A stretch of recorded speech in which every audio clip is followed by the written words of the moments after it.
कोरेगाव मतदारसंघातील विद्यमान आमदार महेश शिंदे यांनी काल पत्रकार परिषद घेतली.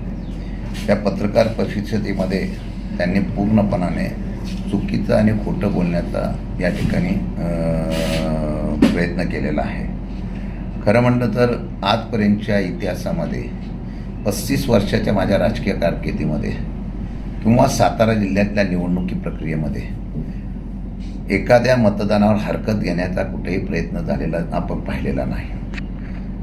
अख्ख्या जिल्ह्यामध्ये फक्त कोरेगाव मतदारसंघामध्येच भाजपची स्ट्रॅटर्जी कशी आली याचा खरं म्हटलं तर विचार करावा लागेल.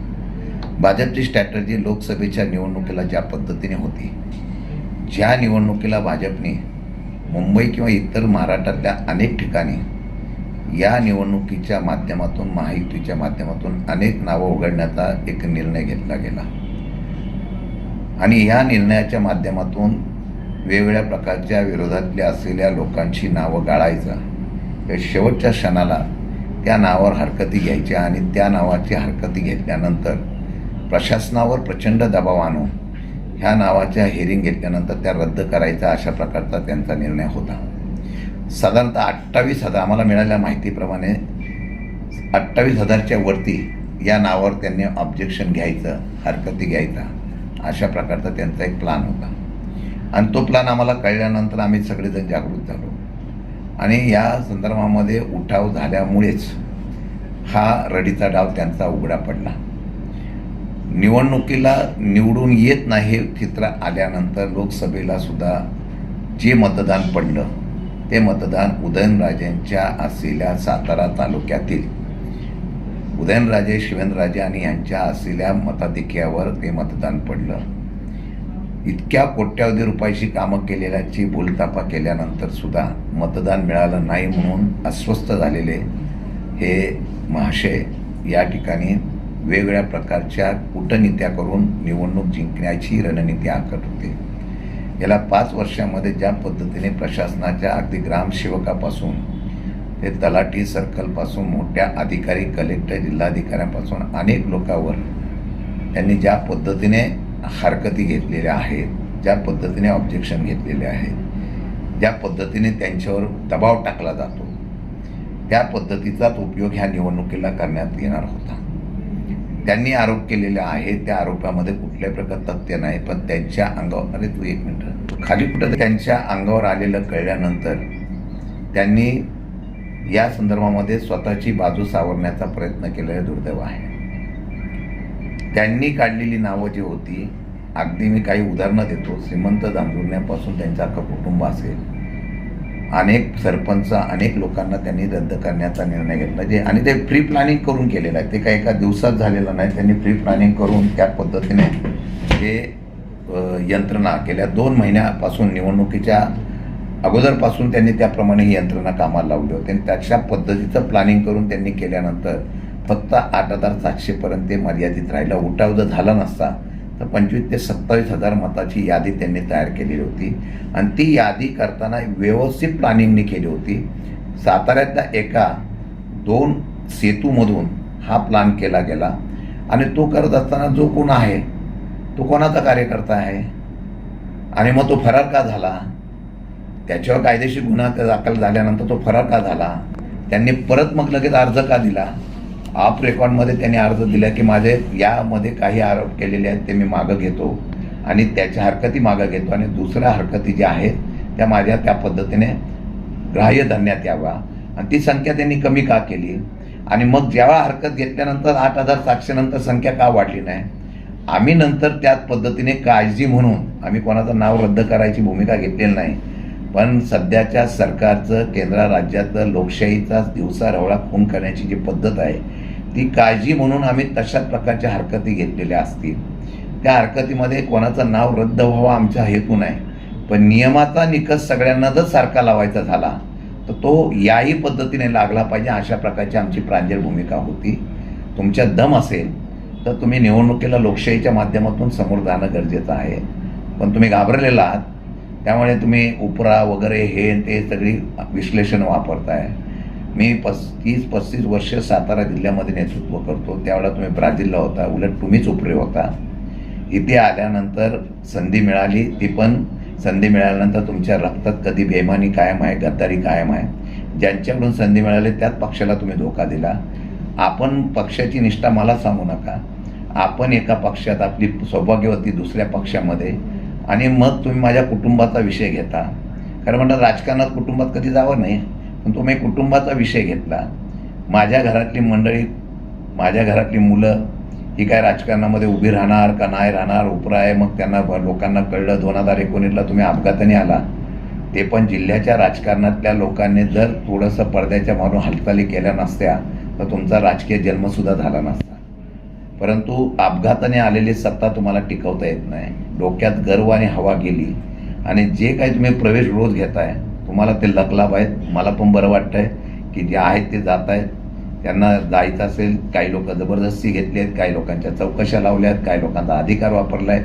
मी आताही चांगलं ही आचारसंहिता पुरतच राहणार आहे. मग मला तुम्ही सांगा, तुमची बहीण, तुमची सौभाग्यवती, तुम्ही तिघं चौघं फिरताय, तुम्ही काय वारसा हक्क लावत नाही का? तुम्ही लगेच तिथं त्या ठिकाणी हे करणार नाही तुमचा.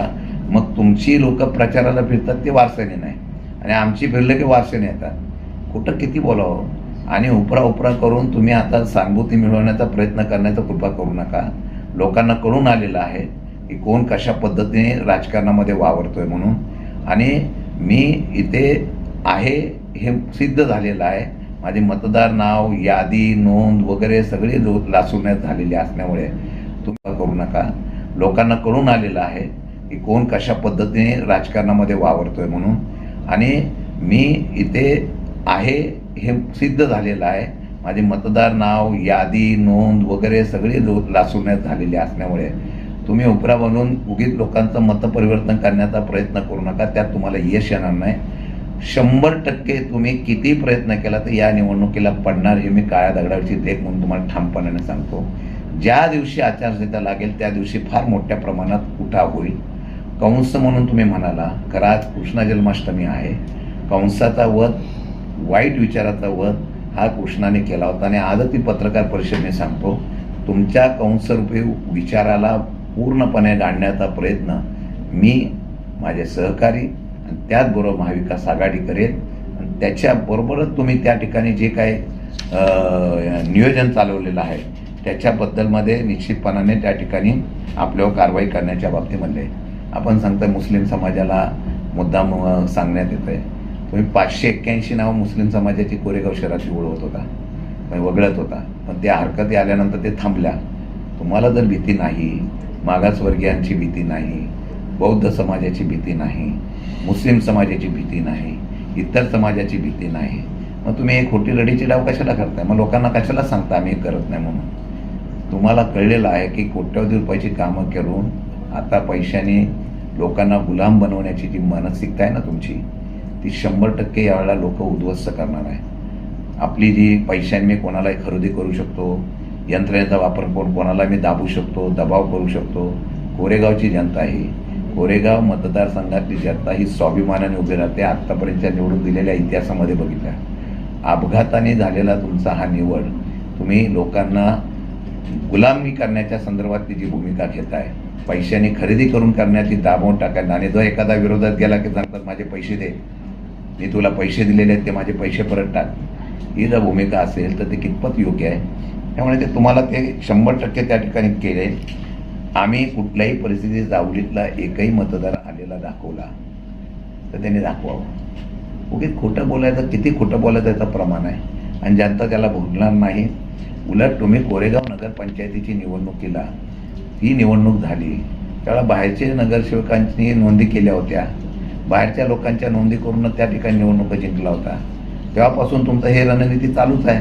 बाहेरचे दोन्ही गावातले उमेदवार इकडं तिकडं नोंदीत करायचे आणि त्याच्या निवडणुका जिंकायच्या.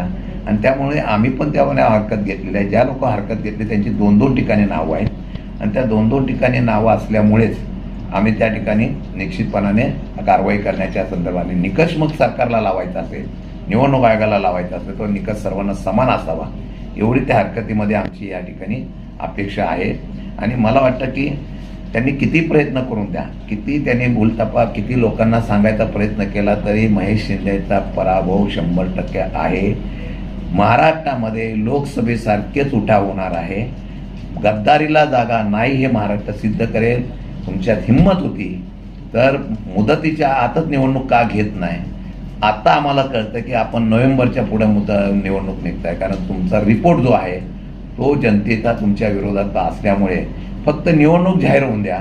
किती लोक पक्षामधून बाहेर पडतायत ते बघा, आणि मग पक्षातून बाहेर पडल्यानंतर कदाचित तुम्हाला हे दिसलं तर मागच्यासारखे परत तुम्ही पक्ष बदलण्याचा सुद्धा प्रयत्न करू शकाल.